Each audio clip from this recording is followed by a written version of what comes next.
23rd is the feast day of Saint Etheldreda of Ely, arguably the most important female saint from Anglo-Saxon England. Etheldreda, also known as Ethelthryth, the Old English form of her name, or as Audrey, a familiar late medieval version, was the founder of a great monastery and the first in an influential dynasty of royal saints. In 597 AD, Saint Augustine, a great Roman missionary, came to Kent to try to convert the pagan Saxons to Christianity. He was well received by the King of Kent, and people all over the country became enthusiastic supporters of the new religion. Among them was Anna, the King of East Anglia, who lived at Exning, a village close to Newmarket, about 12 miles from Ely. The king had 4 daughters, princesses with Berga, Sexburga, Ethelberga, and Etheldreda. Etheldreda, or more properly, Ethelthryth, was the 3rd daughter of King Anna. King Anna was a Christian who did much for the conservation of his own kingdom and that of Wessex. Etheldreda was brought up in an atmosphere of piety. She was a beautiful young girl who wanted to devote herself to the church and took a vow to remain a virgin. In AD 652, she was given, against her will, to Tondbert, king of South Gwyer, an East Anglican subkingdom in the Fens. The wedding took place in the year 652. As part of their marriage settlement, Tondbert gave his wife an estate, then called Elgi, and afterwards Ely. Tondbert, respecting her monastic vocation, allowed Etheldreda to live as a nun during the 3 years. Tondbert died 3 years later, and upon his death in 655, she retired to the Isle of Ely, which she had received from her husband as a gift. Very soon, Etheldreda was forced to marry again out of political convenience, this time to the heir of Egfrid, king of Northumbria. Egfrid was only 15 years old and several years younger than Etheldreda. He agreed that she should remain a virgin, as in her previous marriage. But 12 years later, when he grew up, he wished their marital relationship to be normal. Rather than succumb to his wishes, Etheldreda, a queen by now, fled back to Ely with 2 nuns and managed to evade capture. The legend says that her escape was helped by the miraculous rising of the tide. Another version of the legend stated that she stopped on the journey at Stowe. She was very tired and fatigued, as it was a very hot day. She stuck her staff into the ground and lay down to rest on the open plain. When she planted her staff on the ground, an ash tree grew from her staff. It grew so large that she was able to hide under the tree. This came to be known as Saint Etheldreda's Stowe. A church was later built to commemorate this event.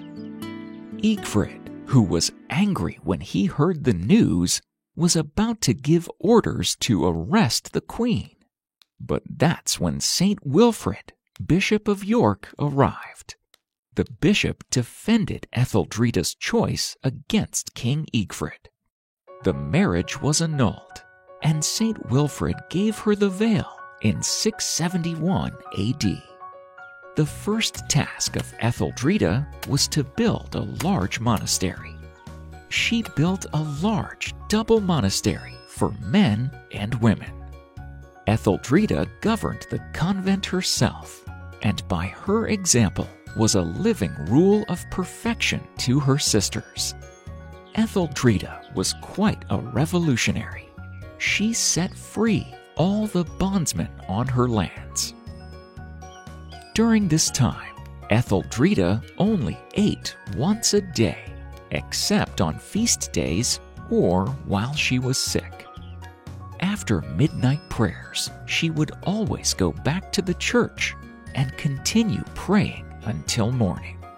Many of her old friends, relations, and courtiers followed her and her example.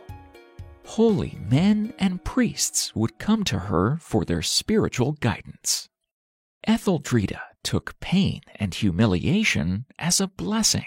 On her deathbed, she thanked God for an illness that had painfully swollen her neck, which she considered to be a punishment for vainly worn necklaces with jewels as a young lady.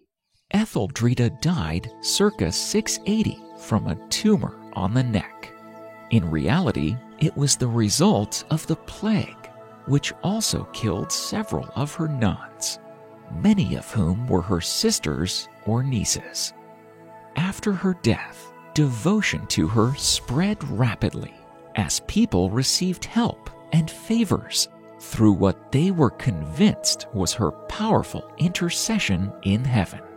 And when, through popular demand, it was decided to remove her to a more fitting tomb, 17 years after her death, her body was found to be incorrupt. Wilfrid and her physician, Sinifrid, were among the witnesses. The tumor on her neck, cut by her doctor, was found to be healed.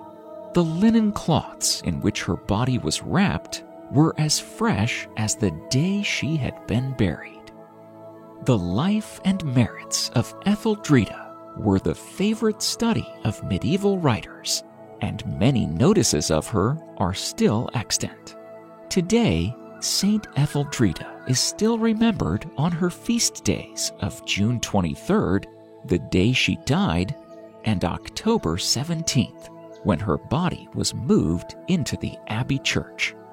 She is sometimes known by the pet name of Audrey. The life of Saint Etheldreda reminds us that we cannot truly be servants of Christ when our souls are distracted by the pleasures and desires of the world.